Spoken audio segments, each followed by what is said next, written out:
Warning: the following video contains explicit language which may be offensive to some viewers or inappropriate for children. The content within this video is intended for mature audiences only.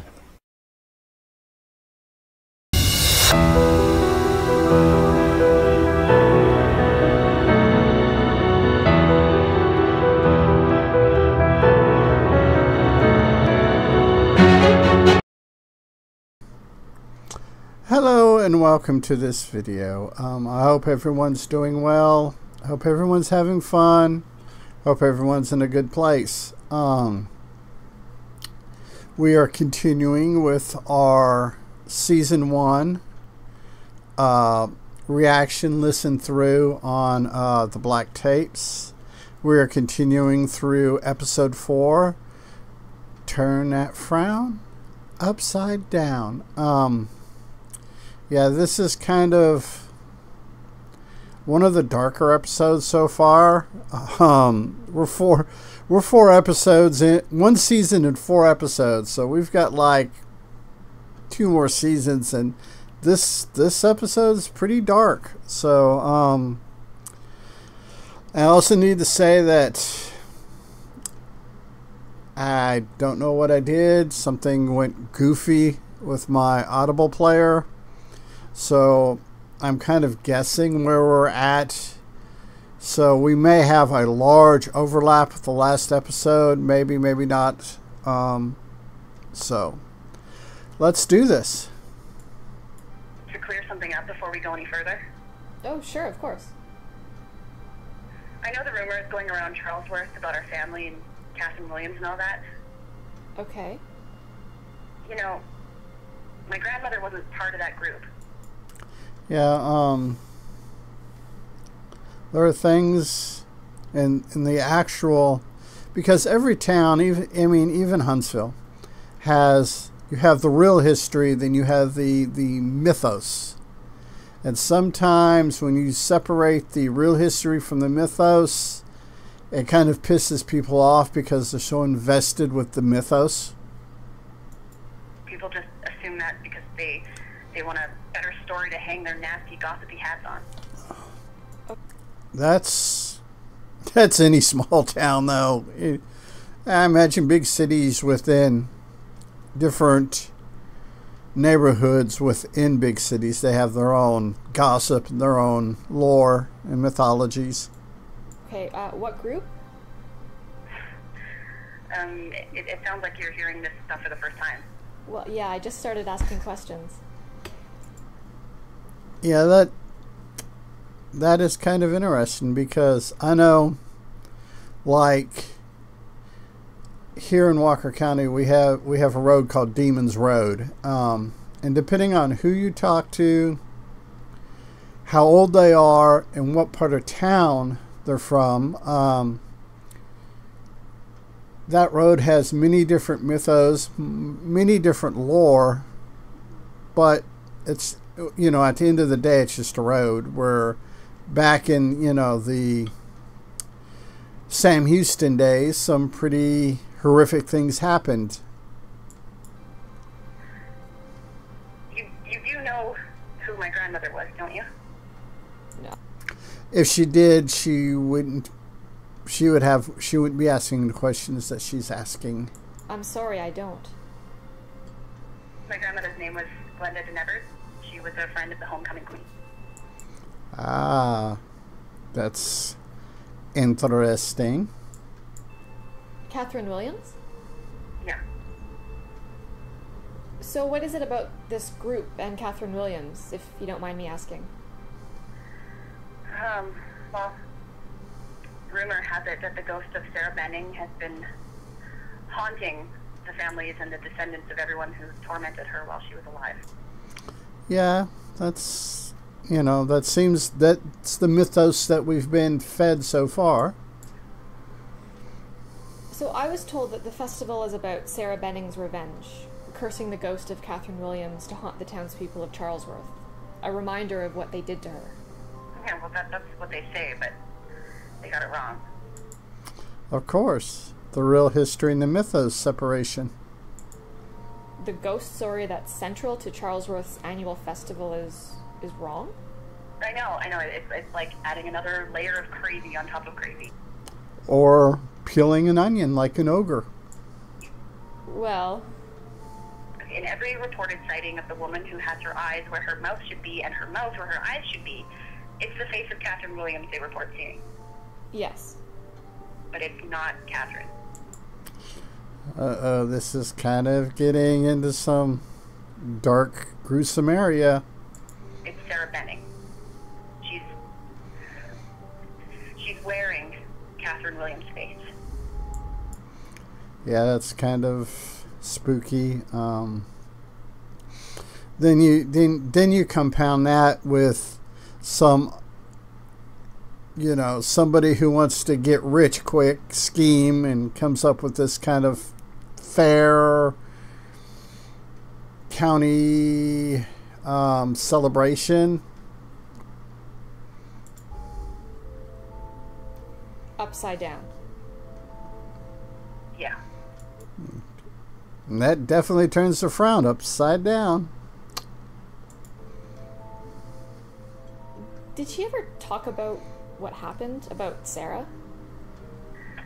Yeah, once all this Sarah Benning talk drove her grandmother crazy. She'd punish us something terrible if we ever brought it up, but there was one time.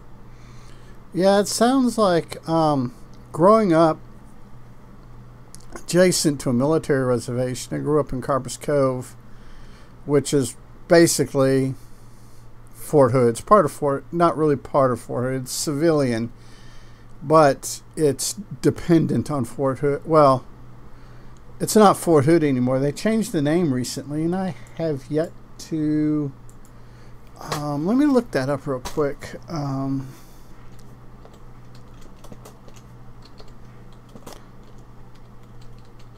Let's see what they changed the name to. Fort Cavazos. Cavazos. Fort Cavazos. See, I grew up, and they've only changed it recently, so...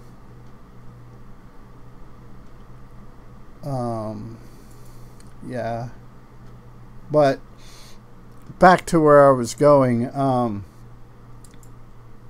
they had some really weird things, and I completely lost that train of thought.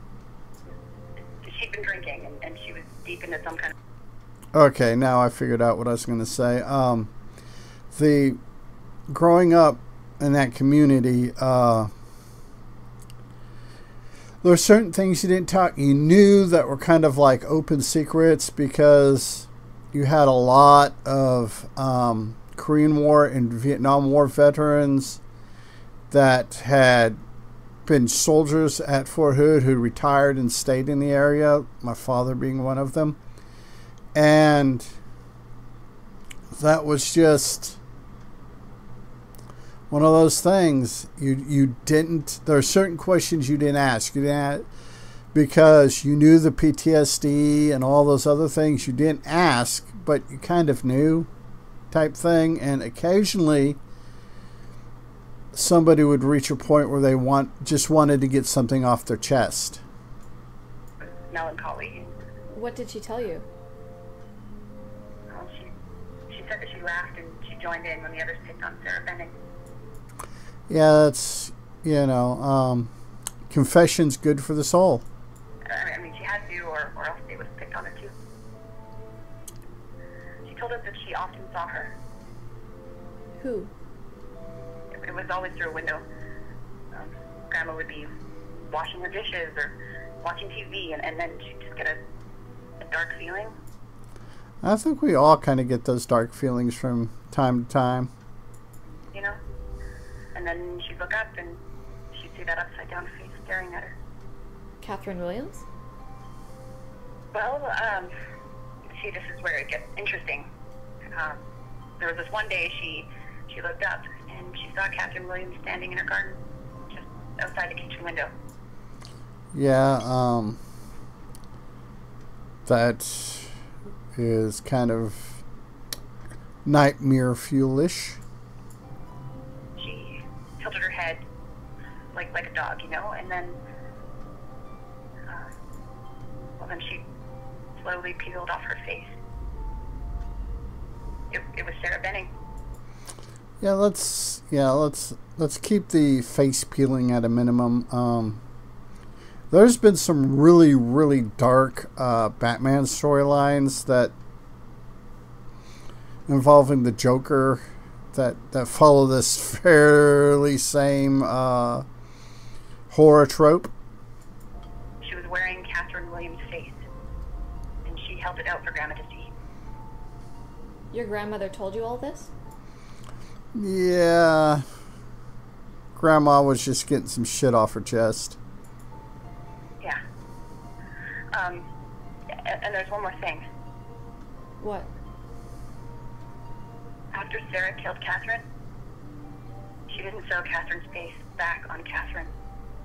No? No. She sewed Catherine's face on her own. Ew. Just ew. But upside down. Yep.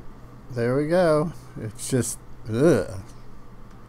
Kind of the physical, I mean, we could sit here and discuss, but the physical feeling of the flesh on it is just kind of creepy.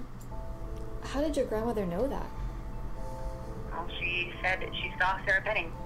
It was the night of the prom. She was walking down the street. I was only 14 when my grandmother told us all that.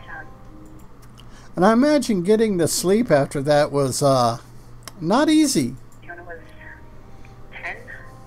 We didn't sleep for a week after that. I imagine so. And how was your grandmother's mental state when she told you the story?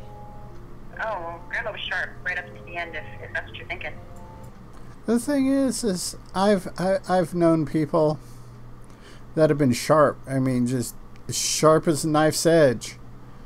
But because of whatever reason, they have these foibles and stuff that they fall back on, or these beliefs that are, to the rational mind, are kind of crazy, but somehow these crazy, unhinged things kind of keep in balance with the intelligence and the clear thinking. It's an interesting duplicity.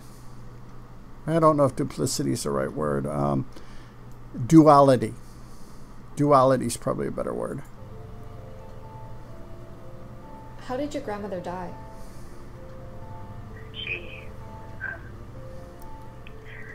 She jumped off the roof. Self-deletion, as the kids would say these days, or on the YouTube videos and the TikTok videos and the Facebook shorts. I thought I'd heard every type of ghost story, but here I was, in a town with a festival essentially celebrating a grisly murder from the 50s.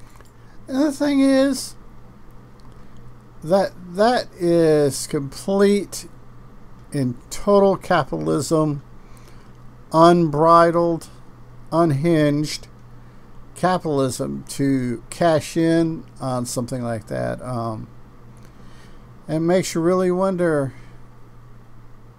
what people will do for money, and if they even have a line that they won't cross. With a ghost wearing the face of a dead homecoming queen, upside down. I needed some more information. What if I could speak with someone who was actually there back in 1957? Yeah, that would be probably a good thing. And that's exactly what I did. Kind of. After the break. Okay, now, we're going to go ahead and call this good here and try to keep this video rolling, or keep these videos rolling. So, as always, be a good human. Be good to other humans. Peace.